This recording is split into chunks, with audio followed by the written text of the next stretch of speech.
चलिए एक ऐसे शहर की बात करते हैं जिसे खुद भगवान श्री कृष्ण ने बसाया था, द्वारका। हाँ, वही शहर जिसे द्वारावती और कुशस्थली जैसे कई नामों से जाना जाता है। कहते हैं इसकी शान ही कुछ और थी। चारों तरफ ऊंची ऊंची दीवारें, कई बड़े बड़े दरवाजे, तभी तो इसका नाम पड़ा द्वारका, यानी द्वारों का शहर। पर सवाल ये है कि इतना शानदार, इतना गौरवशाली शहर जो खुद श्री कृष्ण की राजधानी थी, आखिर लहरों के नीचे समा कैसे गया? भगवान कृष्ण के जाने के बाद ऐसा क्या हो गया कि ये सुनहरी नगरी हमेशा के लिए पानी में डूब गई? आज हम इसी बड़े रहस्य से पर्दा उठाने वाले हैं। तो चलिए कहानी की शुरुआत में चलते हैं। देखिए, द्वारका का डूबना कोई अचानक हुई घटना नहीं थी। इसकी पूरी पटकथा, इसका अंत बहुत पहले ही दो बहुत ही घातक श्रापों के रूप में लिखा जा चुका था। और ये दो श्राप ही थे जिन्होंने द्वारका की किस्मत पर मोहर लगा दी। एक तरफ महाभारत युद्ध के दुख और गुस्से में डूबी गांधारी ने श्रीकृष्ण को श्राप दिया कि जैसे उनके कुल का नाश हुआ है, ठीक वैसे ही 36 साल बाद उनका यदुवंश भी आपस में ही लड़कर खत्म हो जाएगा। और दूसरी तरफ कुछ ऋषियों ने एक मजाक से नाराज होकर कृष्ण के बेटे साम को श्राप दिया कि वो एक ऐसे लोहे के मूसल को जन्म देगा जो पूरे यदुवंश के विनाश का हथियार बनेगा। और हुआ भी वही।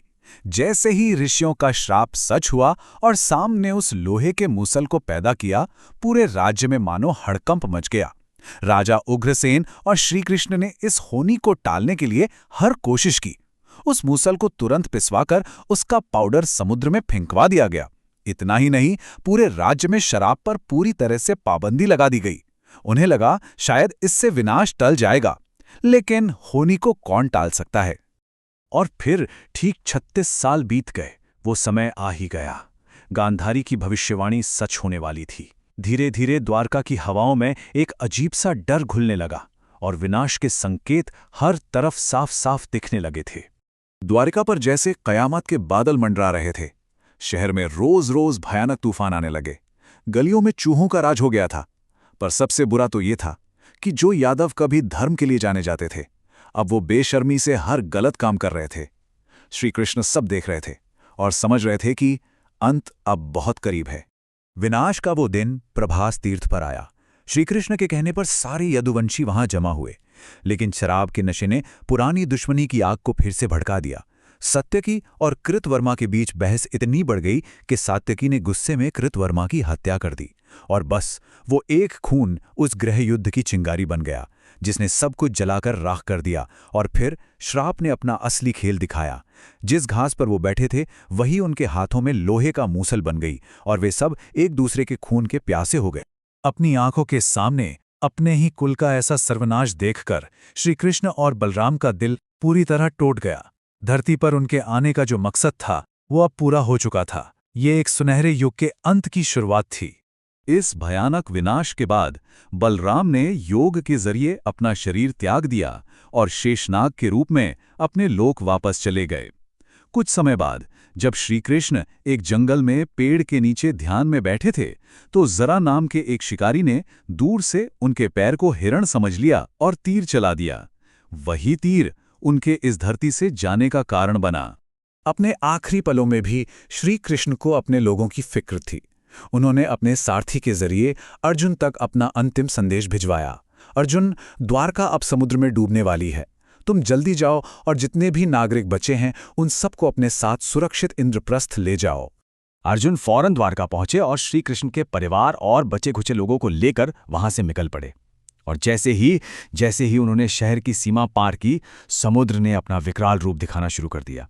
बड़ी बड़ी लहरें उठीं और श्री कृष्ण की प्यारी स्वर्ण नगरी को अपने अंदर समा लिया। सब बस अपनी आंखों के सामने अपनी दुनिया को डूबते हुए देखते रह गए।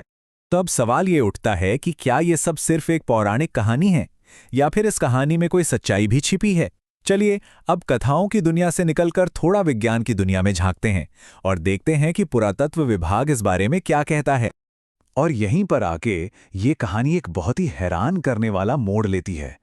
जानते हैं, कुछ रिसर्चर्स का मानना है कि समुद्र के नीचे जो शहर मिला है, उसके कुछ अवशेष 9000 साल तक पुराने हो सकते हैं। सोचिए जरा, 9000 साल। ये खोज हमें इतिहास की उन गहराइयों में ले जाती है जिसके बारे में हमने कभी सोचा भी नहीं था।